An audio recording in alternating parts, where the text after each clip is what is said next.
Hey guys, it's been a long time and I'm really sorry for taking so long, but this is the introductory video to a guitar fingerpicking tutorial series. Before we move on, I'm going to play a quick segment, and after seeing this segment you're going to assess or grade yourself on a scale of 1 to 5. 5 meaning after seeing this segment you can pretty much practice for a couple minutes and play the whole thing bar for bar, note for note. If you are a number 1, then that means like after seeing this video you have almost no idea how you would play that, and but you would be interested in learning how to come up with stuff like that off the top of your head. So yeah, let's just move on and watch this segment.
Alright, so if you are a number 1 or a 2 or a 3, this series of tutorials is meant for you, because the way in which I explain things will be quite simplified.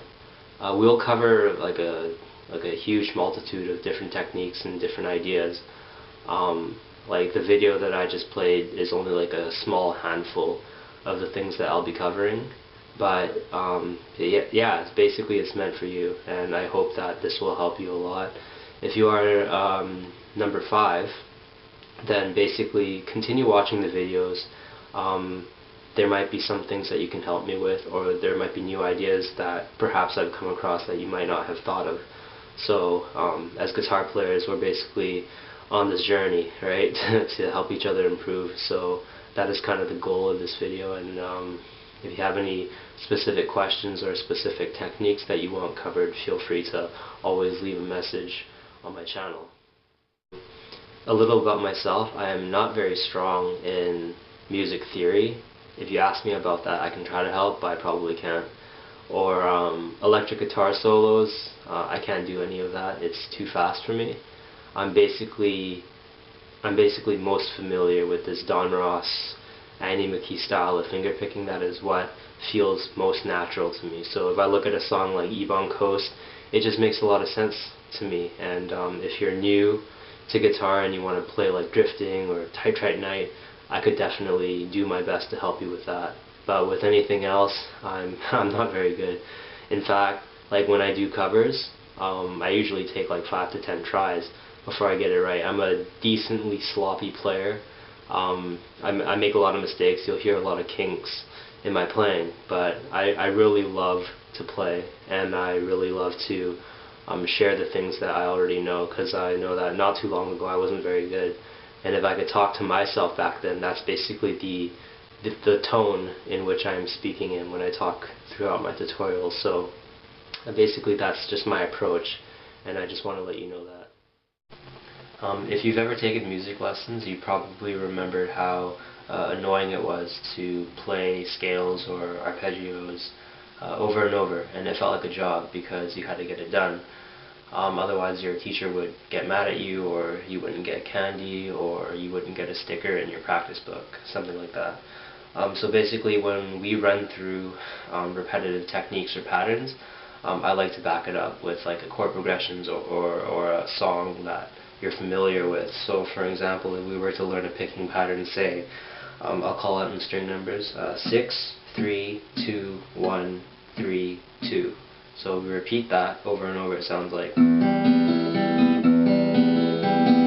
And to make it a little more exciting, we'll change the bass note to 5 and then 4 and then back to 5 every single time.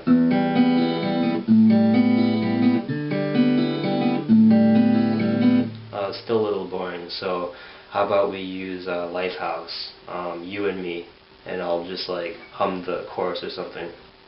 So like na na na na na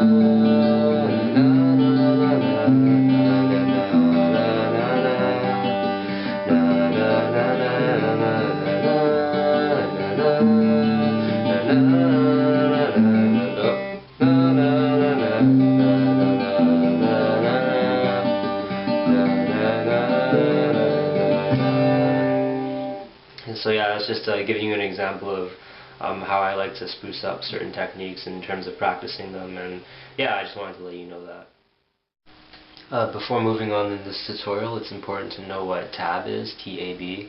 If you know what it is, just close the video, you don't have to watch anymore, but if by any chance someone doesn't know what it is, I'm just going to quickly explain it right now.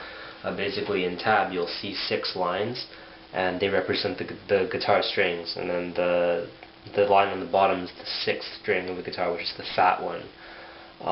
And the first line represents the thin string, the first string on a guitar. And basically you'll see numbers on these lines. Those represent the fret numbers. The fret numbers are those boxes in the guitar neck. Yeah, and the first fret is here, the second fret is here, third fret is here, etc. So if we see, let's say these this is the 0 here and the 0 here, how that looks like to be played, looks like this. So we see the 0 on the 6th string, so we're going to pluck that. And we see the 0 on the 1st string, and we're going to pluck that. And now all these are lined up, so that means it's a chord. According to this, it says 0 on the 5th string. On the 4th, 3rd, and 2nd string, they're all 2s, so it means they're all in the 2nd fret. And this 1st string is also a 0, so we'll only be pressing the 4th, 3rd, and 2nd strings all in the 2nd fret. So that looks like 0 on the 5th, 2 on the 4th, 2 on the 3rd string, and 2 on the 2nd string. And the 1st string is also 0, so we don't have to press anything for that. And we're going to strum this, and almost everyone knows that that is an A chord. So that's just a quick explanation of tab, and yeah, this concludes this video, but I'm gonna be posting up some tutorials soon, and yeah, I'll see you then.